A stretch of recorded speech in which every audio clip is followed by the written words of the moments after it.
tindak penindasan yang terjadi di lingkungan pendidikan seksual. Pendiri di Mawar Jawa Timur yang sedang viral di media sosial maksudnya Sejumlah pihak menyimpang pada anak dalam upaya pencarian jati diri, peran pendidikan di keluarga dan bullying itu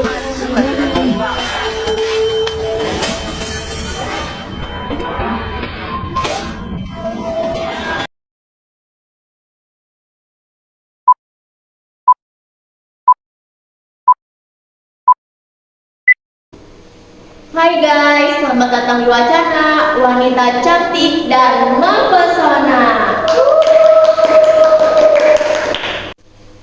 Oke, kenalkan nama aku Rizky Penasapana. Kenal, aku tidak sendiri saja di sini. Aku bersama teman aku yaitu. Hai, aku Nisa Amelia. Pada hari ini kami akan membahas tentang seputar bullying. Sebelum itu aku mau tanya dulu sama Nisa. Menurut Nisa, apa itu bullying?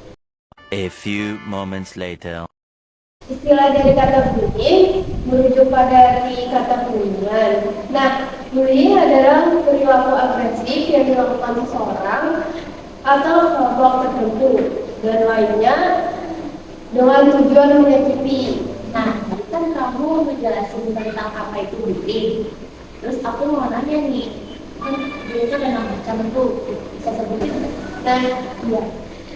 Bullying terbagi dalam beberapa macam jenis, yaitu ada bullying verbal, cyberbullying, ada bullying seksual, bullying sosial, bullying fisik, dan terakhir bullying relasional.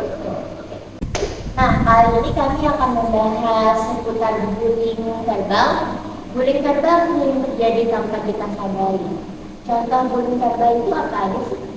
Ya, contoh bullying verbal yaitu kayak seperti mengejek ataupun mengolok dan menuduh tanpa sebab, dan terakhir berkata kasar dan sebagainya. So, untuk mendapatkan seputar pembelajaran tentang bullying verbal, kami harap kalian nonton sampai habis ya. Ya, kami akan mengundang narasumber. Kebetulan beliau adalah seorang komentator anti perundang di sekolah kami. Kita panggilkan saja Ibu Fatima. Sore, apa kabar? Alhamdulillah baik. Hari ini kan mau bertanya seputar bullying. Menurut kalian itu bullying apa? Bully atau bullying itu adalah segala bentuk penindasan atau kekerasan yang dilakukan secara sengaja oleh satu orang atau kelompok yang lebih tua, yang mana tujuannya itu untuk menyakiti orang lain dan juga dilakukannya secara terus-menerus.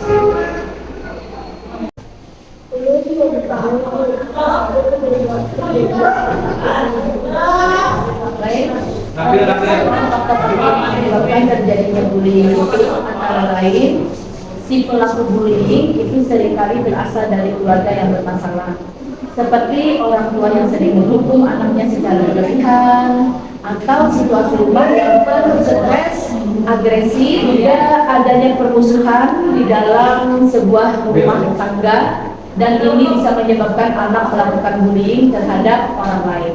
Seperti itu.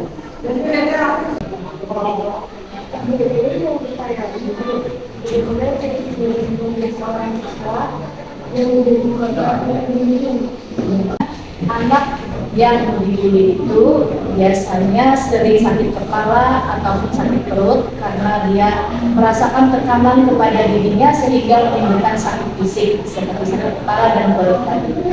Berikutnya dia juga malas berteman, ya, malas berteman. Ya, dia memisahkan diri dari yang lainnya atau mengisolasikan dirinya. Berikutnya, merasa buruk tentang diri sendiri alias kurang merasa percaya diri sendiri, artinya tidak pede. Lalu berikutnya, media sosialnya juga tidak aktif, maksudnya itu dia kurang respon dengan apa yang ada di grup kelasnya ataupun di grup lainnya, dia tidak begitu respon, tidak begitu.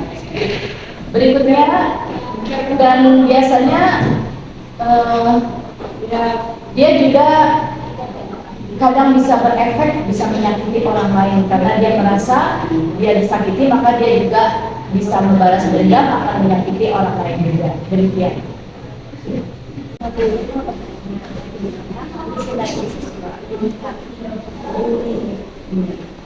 Baik, ada beberapa cara untuk menikmati bullying. Yang pertama itu tunjukkan prestasi kalian. Nah, jadi dengan prestasi tersebut, maka orang akan segan untuk melakukan pembulian kepada diri kita. Yang kedua, jalinlah pertemanan dengan banyak orang, sehingga kalian banyak punya teman, dan akhirnya orang-orang tidak akan segan untuk membuli kalian, karena banyak teman. Lalu berikutnya, tumbuhkan rasa percaya diri bahwa kalian adalah orang yang bisa melakukan sesuatu yang baik dan bermanfaat kepada orang lainnya, sehingga membuat orang yang membuli itu segan kepada kalian. Berikutnya yaitu kalian tidak terpancing untuk melakukan perlawanan kalau ada pembulian terhadap diri kalian. Jadi kalian cuekin saja sepanjang pembulian itu tidak menyakiti fisik kalian. Lalu berikutnya, jadikan bully itu sebagai penyemangat untuk kalian sukses. Justru menjadi penyemangat, bukan menjadi sesuatu yang membuat kalian depresi, bahkan membuat kalian sakit hati, ya, sehingga menurunkan prestasi belajar kalian. Lalu berikutnya, jangan menunjukkan sikap takut ataupun sedih kepada si pembuli. Jadi kalian itu kalau